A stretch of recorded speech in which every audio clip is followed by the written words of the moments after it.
There have always been a lot of classic pieces of media that, despite being immersed in everything surrounding them through my brother's excited ramblings and or my friends' heated arguments, I never actually experienced for myself. I've done my best to get around to them over the years, and more often than not enjoyed them so much I kicked myself for not picking them up earlier. And as you may have guessed from the title, one of these was 1995's Ghost in the Shell. Directed by Mamoru Oshii, produced by Production IG, and based on the manga of the same name by Masamune Shirow, Ghost in the Shell is a sci-fi thriller set in near-future Japan that follows Major Motoko Kusanagi, team leader of Public Security Section 9, a law enforcement division focused on cybercrime, as she and fellow agents Batou and Togusa hunt down a notorious hacker known as the Puppet Master. However, as the investigation drags on, the Puppet Master's tactics slowly make her question everything she thought she knew about herself and this cyberized world. Despite initially struggling at the box office, Ghost in the Shell became one of the first anime films to receive widespread critical acclaim in the US, and went on to be a major influence on the cyberpunk genre and cinema as a whole, with the likes of James Cameron, Steven Spielberg, and the Wachowskis citing it as a massive inspiration for their works. But what I find so interesting about watching it nowadays is just how timeless it is. It's literally older than I am. So old in fact that all the DVD copies I have of it are riddled with frame blending problems, god damn it. And yet its story feels just as impactful now as it presumably did when it first came out, and in some ways has only become more poignant with time. And I think there's no better place to start explaining why I feel this way than with its...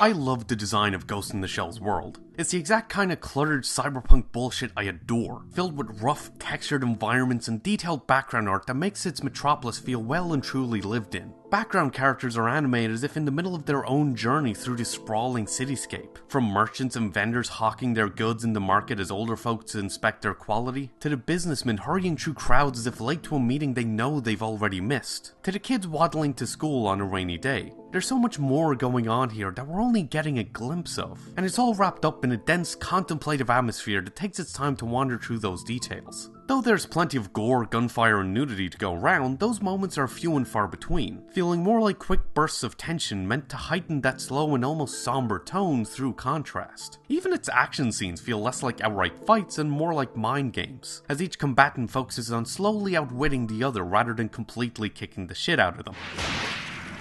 Mostly. Some of them even have the patience to wait for the other to prepare themselves before making their own move. Its music, composed by Kenji Kawai, similarly is used sparingly, but with its deep drums and haunting vocals, it's purpose-built to emphasize that meditative mood and immerse the audience into its world.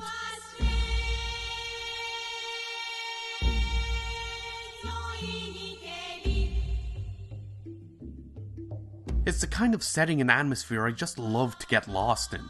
But more than anything else, I appreciate how much attention is given to the little details of its technology. There's a lot of subtle touches that hint at the underlying mechanisms driving their movements and how they actually function that add that extra touch of believability. For example, when someone uses thermoptic camouflage, which cloaks them in Predator-style invisibility, they still leave a shadow on the ground, implying that, in world, the effect is achieved not through true transparency, but by showing what's on the other side of the user. Even something as seemingly minute as how much cybernetic limbs and cyborg bodies would weigh not only becomes a notable plot point when Togusa figures out that someone snuck into Section 9's headquarters based on pressure sensors in the garage, but also works its way into the details of its animation, as Motoko's superhero-esque landings literally shatter the ground beneath her.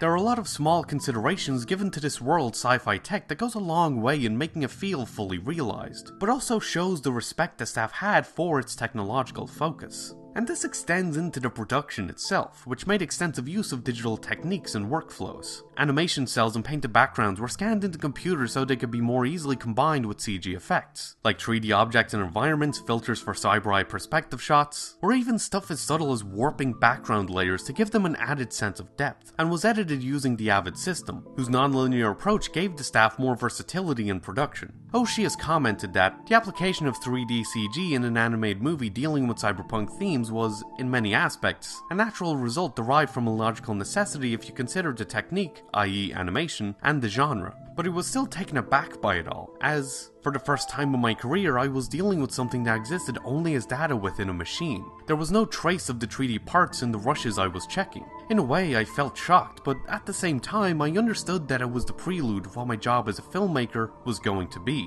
And personally, I think it's quite impressive how well many of these effects still hold up to this day, as they seamlessly blend into the aesthetic of this world. Of course, there's also a part of me that still finds it weird to look back and realize that this was once considered cutting edge.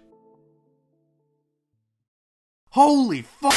However, for as much reverence as this film may have for technology, it's also well aware of how easily it can be abused. The entire plot revolves around a hacker manipulating people through their cyberbrains, a cybernetic augmentation that allows people to connect their minds to cybernetic devices. And the result can be devastating, as it's used to set up a potential assassination attempt through a foreign diplomat's interpreter, and to trick a garbage man into setting up access points all across the city for the hacker to exploit. It's especially harrowing since the man in question is just an average everyday worker living alone in a small apartment, doing his best to make ends meet while going through a messy divorce that separated him from his kid. Except that last bit isn't true. He never had a wife. He never had a kid. His memories and experiences of being a married family man were entirely fabricated and implanted into his cyberbrain to trick him into doing exactly what the puppet master wants. And there's very little anyone can really do to remove them, and so he's left with what to him are the very real experiences of a life that's a complete lie. And that only covers the tip of the iceberg regarding the Puppet Master's capabilities. As it's later revealed, this hacker is an AI originally developed by Section 6 to alter certain databases and the memories of key individuals to grease the wheels of political diplomacy. That's gone rogue. こういうのはどうです。連中は確かに人形使いを追っていたが、それは捕獲するためではなく、回収するためだったとした。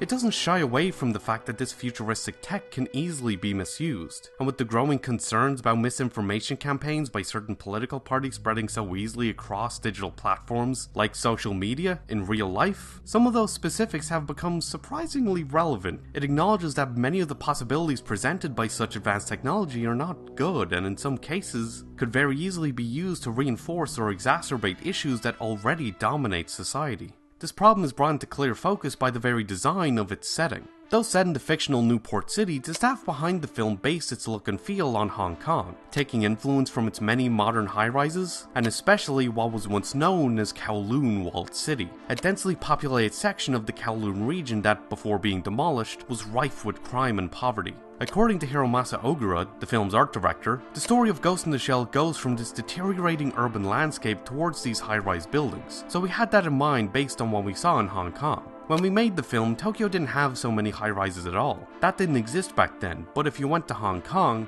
to actually have a visceral image you could work with, you actually had to go there. It gave the staff the exact inspiration they were looking for to create the highs and lows of this sprawling sci-fi metropolis. Newport City's buildings and architecture seemed like a mix of new and shiny materials, and old-school frameworks, tubing, and geometric patches of concrete and steel that feel almost archaically industrial, even in the most state-of-the-art facilities. But more interestingly, there's a distinct disparity shown between the setting's impressive architectural feats and the state of ground-level life, being filled with towering skyscrapers covered in bright lights and streets and alleys full of rust, trash, and scraps. It seems like a city that, as it reaches new heights, leaves all but those already on top behind, abandoning them in a labyrinthian gutter of squalor where the best most can hope for is a chance to gaze upon an open sky someone else gets to soar through.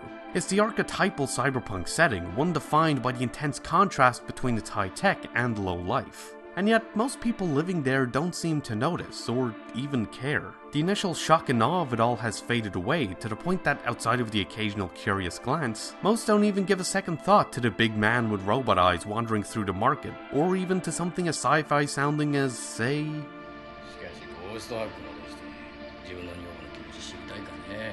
It's all just another part of daily life, and most people here are just doing their best to make ends meet in this post-cybernetic world. That said, there's still a variety of opinions that abound about it, something I think can easily be seen in the main three members of Section 9 we follow throughout the film: Togusa, Batou, and Motoko. Togusa, only having the bare minimum amount of cybernetic augmentations and a preference for using a revolver over a more modern handgun, seems to prefer taking a more old-school approach to things instead of relying on newfangled tech. Batou, meanwhile, seems to enjoy the practicality of it, being more than happy to take advantage of his visual augmentations to catch criminals, but still takes it with a grain of salt, well aware of how awry things can go should it ever fail on him. And Motoko leans heavily into this world's sci-fi marvels, not only having a completely cybernetic body, but also being the only one shown to make use of this world's other advanced technologies. However, she's also the most philosophical of the three, constantly wondering aloud about the existential implications of this cyberized world.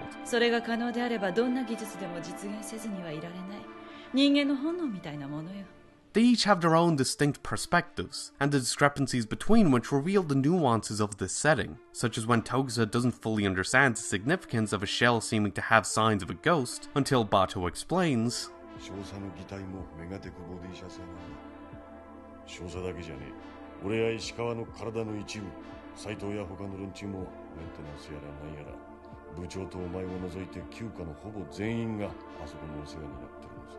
seeing the differences in the way they each think about and approach this world's technology gives us a fuller understanding of this world. And I think, of all things, the murky nature of its technological potential is emphasized by the film's lighting. Highlights are so bright they make things glow, and shadows turn everything around them into a void of darkness. Over the course of the film, things slowly get darker and darker, transitioning from day to night and traveling to locations with fewer and fewer lights as its characters dive deeper and deeper into the dizzying depths of the conspiracy unfolding around them, as if the darkness itself is hiding the secrets they're looking for. And then in some scenes, the characters at the center of said secrets slip into before making their move. In stark contrast, a light always seems to flick on when revelations are made, such as when the garbage man learns that his family life has been a lie, and when the puppet master explains his own sentience, shining a light on the truth being shrouded in mystery. It visually reinforces the convoluted beats of the film's conspiratorial narrative. All these details, from the animation of its technology to the design of its world, blend together to create a dense, complicated, and convoluted world that is constantly changing and advancing, faster even than any of its characters can reasonably keep up with. And through its main character, it explores the effect such a world would have on one's personal sense of... what does it actually mean to be you? It's this question that forms the basis of the film's central through-line, as through the Puppet Master investigation, the Major starts to question her own sense of identity. In dealing with the garbage man and the thug, she sees that memories and experiences are faulty, malleable, and through cyber technology, easily fabricated or entirely wiped from existence. Whilst making her way through Newport City's maze-like streets, she spots people and even mannequins who look identical to her, and it's easy to imagine that in this cybernetically enhanced world, they may in fact actually be using the same model of face, head, or even body as Motoko, leaving her to realize that her current physical form is not unique to her, it's just another drop of rain lost in the storm. Even the very idea of sentience is called into question when it's revealed that consciousness can be copied and pasted across cyberbrains through a process known as ghost dubbing, and through the Puppet Master himself learn that it's neither a strictly human nor an inherently biological phenomenon. In this world, sentience can be created artificially. It all leaves the Major with an existential dread so strong that she begins to question if she's even real. 私みたいな完全に擬態化したサイボーグなら誰でも考えるわ。もしかしたら自分はとっくの昔に死んじゃってて、今の自分は電脳と擬態で構成された模擬人格なんじゃないか。いや、そもそも初めから私なんてものは存在しなかったんじゃないかって。The increasingly blurred line between man and machine makes Motoko question everything she thought she knew. However, her bigger concern seems to lie less in those blurred lines and more in the idea that her ability to explore them is limited by her current sense of self. それら全てが私の一部であり、私という意識そのものを生み出し、そして同時に私をある限界に制約し続ける。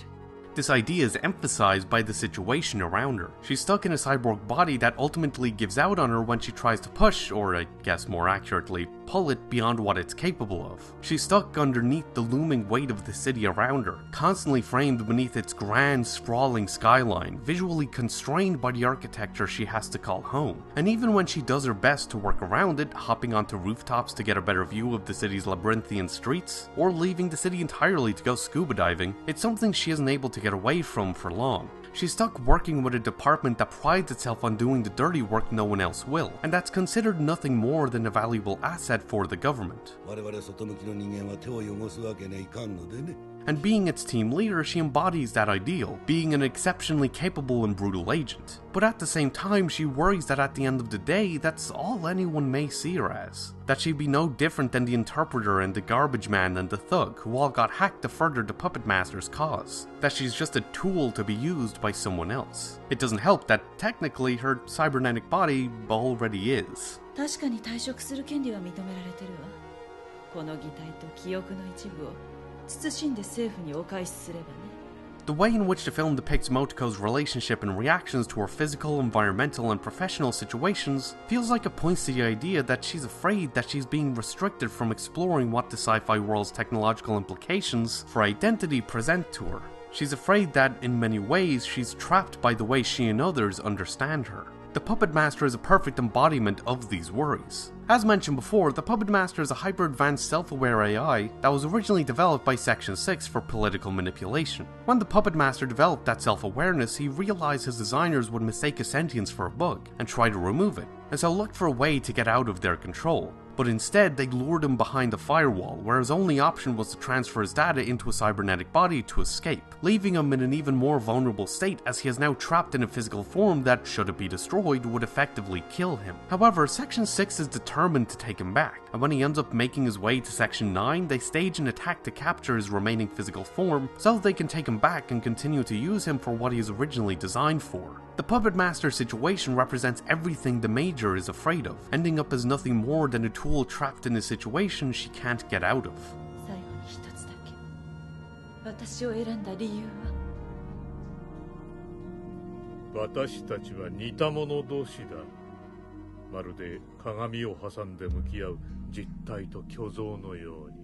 But it's through his request to merge with her that they both have a chance to escape. For the Puppet Master, it would allow his code to adapt and grow past the weaknesses Section 9 have exploited. For Motoko, the Puppet Master's capabilities would give her free reign to travel through cyberspace unrestricted, to move beyond her boundaries, break through her limits, and explore all the possibilities she had for so long been unable to reach. I mean, sure, the whole explanation of it being like them bearing offspring onto the net is still a really weird way to frame it, but still. But ironically, as scared as Motoko is of being trapped, she seems just as scared of letting go.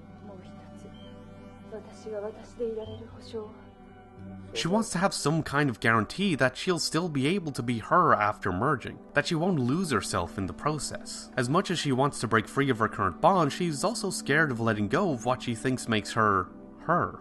But the Puppet Master can't guarantee anything. There's no way to know for sure that whoever and whatever she becomes after this will still be her, or that she'll like what she becomes. The only comfort he can offer is... その保証はない。人は絶えず変化するものだし、君が今の君自身であろうとする執着は君を制約し続ける。After merging and shortly thereafter getting her head blown off, she wakes up with a new, younger body, metaphorically reborn, and thanks to the circumstances surrounding it, ends up being lost to Section 9. She's freed from the constraints that held her back, and with the new understanding of the world around her that merge has brought, she can see the endless possibilities lying before her. It's only by letting herself change that she's able to move past the worries that held her back. To me, the Major story comes across as one about how what it means to be who you are is constantly changing. No one is the same person they were 5 or 10 or, if you're old enough, even 20 years ago. Who you are naturally changes with time as you gain more experience and knowledge of and from the world and people around you. And in the world of Ghost in the Shell, the use of hyper-advanced technology only exacerbates the blurred lines by which one can define the personal sense of self. And in the end, it emphasizes the idea that we shouldn't be afraid of letting ourselves change, because with it comes new perspectives that let us get closer to fully understanding who we really are. There's a lot to love about Ghost in the Shell, from its detailed cyberpunk world to its dense philosophical ramblings, even so long after its initial release. But what I think makes it feel so timeless all these years later is that, beneath the layers of machinery and AI and existential dread, is a story built around a simple struggle that is fundamentally and relatably human. Of realizing that there's so much more to the world around you than you ever could have realized, and both the absolute terror and sheer sense of awe that comes with that. of coming to terms with the fact that there are no hard answers to what makes you who you are, and being relieved by the freedom that brings. Of someone just trying to figure out their place in an ever-changing world, and that there's nothing wrong with letting themselves change with it.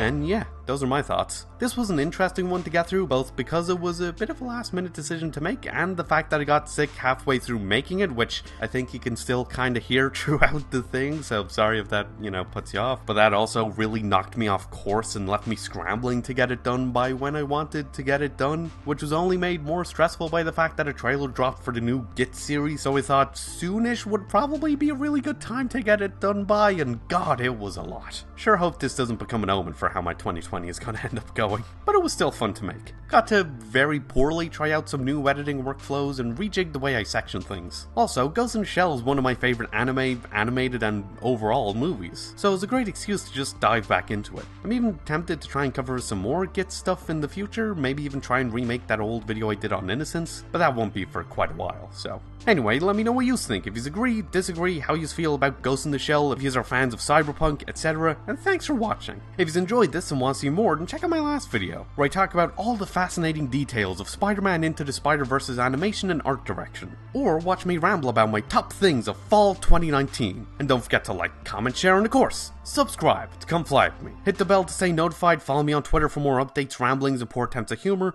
and hopefully, I'll see you later.